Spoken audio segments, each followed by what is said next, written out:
मैंने कल आपको 3 कंसेप्ट बताए थे जिसकी मदद से आप माध्य की वैल्यू निकाल सकते हो। मैं उस कंसेप्ट को थोड़ा रिवाइज कराना चाहता हूँ। जैसे हमारे पास यहाँ पे था फर्स्ट कंसेप्ट, जब n एक प्राकृत संख्या हो, और सेकेंड कंसेप्ट हमारे पास था जब n एक प्रथम से विषम संख्या हो, और थर्ड में हमारे पास जब n एक सम संख्या हो प्रथम से। तो उस वाले केस में हम कैसे माध्य की वैल्यू निकालते हैं। जब आपके एग्जाम में इस 3 टाइप के क्वेश्चन पूछे जाते हैं तब वहां पे हम माध्य की वैल्यू इस प्रकार से निकालते हैं। वो हमारे पास यहाँ पे n प्राकृतिक संख्या के लिए माध्य की जो वैल्यू आती है वो n+1/2 आती है, और हमारे पास विषम संख्या के लिए सिर्फ n होता है, और हमारे पास यहाँ पे n एक सम संख्या हो तो वहाँ पे हमारे पास n+1 होती है। देखो स्टूडेंट्स, मैं आपको बताना चाहता हूँ ये 3 जो इतने इंपॉर्टेंट कंसेप्ट है, अब मैं इन तीनों कंसेप्ट पे एक एक क्वेश्चन कराने वाला हूँ जिससे चीजें क्लियर हो जाएगी। पर उससे पहले आप मेरी प्रीवियस लेक्चर देखते हैं और भी क्लियरिटी आएगी। तो इस क्लास के बाद आप मेरी प्रीवियस लेक्चर जाके देख सकते हो। आप इसे सॉल्व करने के लिए शॉर्टकट मेथड का यूज कर सकते हो, जिसे मैं आपको बताना चाहता हूँ। हमारे पास यहाँ पे माध्य की वैल्यू क्या आती है, तो हम जानते हैं n+1/2 आती है। तो यहाँ पे हमारे पास n की जगह 50 हो जाएगा +1/2, यानी कि 51/2 बराबर 25.5 आएगी। अब मैं स्टूडेंट्स आपके सामने दूसरा एग्जांपल लिख सकता हूँ जो कि सेम क्वेश्चन रहेगा पर उसकी जो पैटर्न होगी वो अलग होगा। जैसे मैं आपके सामने लिखता हूँ 1 2 3 4, और ये अप टू जाता है हमारे पास 51 तक। सभी संख्याओं का माध्य ज्ञात करें। आप इसमें भी इस फॉर्मूले का यूज कर सकते हैं। जैसे हम यहाँ पे लिखते हैं माध्य बराबर n+1/2 बराबर n की जगह हमारे पास अब 51 हो जाएगा, तो यहाँ से 51 + 1/2 बराबर 52/2, यानी हम इसे कैंसिल करके 26। यानी कि जब भी आपके सामने इस प्रकार के क्वेश्चन पूछा जाता है तो आप इस फॉर्मूले का यूज करेंगे जो कि आपके लिए बेहद ही हेल्पफुल है। अब मैं आपके सामने तीसरा प्रश्न लेता हूँ, तो यहाँ पे हो जाएगा हमारे पास प्रथम 20 विषम संख्याओं का माध्य ज्ञात करें।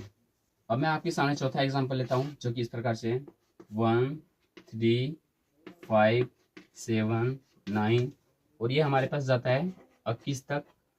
तो यहाँ पे हमें पूछा जाता है सभी विषम संख्याओं का माध्य ज्ञात करें। अब आप देख सकते हैं ये भी हमारे पास विषम संख्या के लिए माध्य है, और यहाँ पे भी विषम संख्या के लिए माध्य है, पर हमारे पास क्वेश्चन का पैटर्न चेंज है। आपको कंसेप्ट दोनों में एक ही लगाना है पर क्वेश्चन चेंज है। देखो यहाँ पे क्या बोला जा रहा है, प्रथम 20 विषम संख्याओं का माध्य ज्ञात करें। तो आप जानते हैं हमारे पास जो प्रथम विषम संख्याओं का माध्य क्या होता है, वो n हो जाता है। तो यहाँ से हम माध्य की वैल्यू, हमारे पास n की वैल्यू 20 दे रखी है, तो यहाँ से हम इसकी वैल्यू 20 निकाल लिए। पर हमारे पास यहाँ पे जो चौथा एग्जाम्पल है इसमें थोड़ा सा लॉजिक आपको लगाना पड़ेगा। देखो आंसर तो सेम आएगा पर लॉजिक थोड़ा अलग होगा। देखो जैसे मैं आपको बताना चाहता हूँ, क्वेश्चन हमें इस प्रकार से दे रखा है जो कि 21 नंबर लास्ट है। अब यहाँ पे आपको कुछ नहीं करना है, सिर्फ n की वैल्यू देखनी है। जैसे आप जानते हो यहाँ पे हमारे पास 1 3 5 7 9 21, यहाँ पे 21 हमारे पास n की वैल्यू नहीं है। मैं आपको बताना चाहता हूँ यहाँ पे ये हमारे पास 2 गायब है, 4 गायब है। अब यहाँ पे इस क्वेश्चन में 2 4 6 8 10 इस प्रकार से नंबर गायब होने के बाद हमारे पास जो संख्या बचेगी वो कम ही होगी, 21 नहीं होगी। तो यहाँ पे हम नंबर निकालते सबसे पहले। देखो जब भी हमारे पास विषम संख्या दे रखी होती है तो उस वाले में जो हम नंबर निकालते हैं उसकी वैल्यू मैं आपको बताता हूँ। हमारे पास यहाँ पे जो n की वैल्यू होती है, हमारे पास यहाँ जो लास्ट वाला होता है वो n+1/2 होता है। अब हमारे पास यहाँ पे n की वैल्यू कितनी है, 21। 21 + 1/2 बराबर 22/2। अब इसे कैंसिल करेंगे 21, तो यानी कि यहाँ से आप माध्य की वैल्यू निकाल सकते हैं। वो हो जाएगा हमारे पास n, और हम जानते हैं हमने n की वैल्यू कितनी निकाली, 11। अब मैं आपके सामने सम संख्या के लिए बात करता हूँ कि उसकी माध्य की वैल्यू कैसे निकाली जाती है। प्रथम 20 सम संख्याओं का माध्य निकालें। आप यहाँ पे भी माध्य की वैल्यू इजिली निकाल सकते हो। हम जानते हैं जब प्रथम एक n सम संख्या दे रखी होती है तो उस वाले केस में हमारे पास जो माध्य की वैल्यू होती है वो n+1 होती है। तो आपको कुछ नहीं करना, बस यहाँ पे n+ लिख देना है और यहाँ से आप निकाल सकते हो 20 + 1 बराबर का 21 हमारे पास इसकी वैल्यू आ जाएगी। अब मैं आपके सामने छठा क्वेश्चन लिखता हूँ।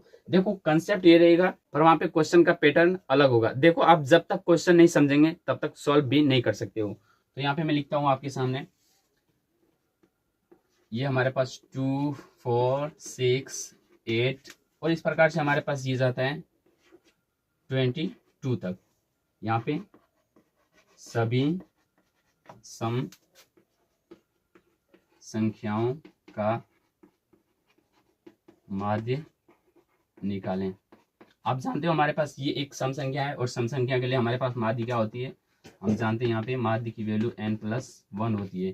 पर भैया मैं आपको बताना चाहता हूँ यहाँ पे आप n की वैल्यू 22 नहीं लिख सकते। क्यों नहीं लिख सकते? जैसे हमारे पास यहाँ पे 1 3 5 ये नंबर हमारे पास गायब है, तो इस गायब होने की वजह से इनमें 22 नंबर नहीं हो सकते, इसलिए आपको n की वैल्यू निकालनी है। और जब भी एक सम संख्या दे रखी होती है तो हम n की वैल्यू इस प्रकार से निकालते हैं n/2, यानी कि 22/2। यहाँ पे ये हो जाएगा हमारे पास 11, यानी इसकी वैल्यू हमारे पास 11 + 1 बराबर 12 इसकी वैल्यू हो जाएगी। तो आपको यहाँ तक समझ में आया। एक आखिरी कंसेप्ट बचा हुआ है प्रोबेबिलिटी, जो कि मैं आपको रात में बताऊंगा। देखो उस कंसेप्ट को सीखने के लिए आपको चैनल को सब्सक्राइब करना पड़ेगा। देखो आप जब चैनल को सब्सक्राइब करके पढ़ेंगे तो आपको लगेगा यार मैंने चैनल को सब्सक्राइब किया है, इसे वेस्ट नहीं जाने देंगे। और वैसे भी फ्री में मिला हुआ ज्ञान की कोई वैल्यू नहीं होती है।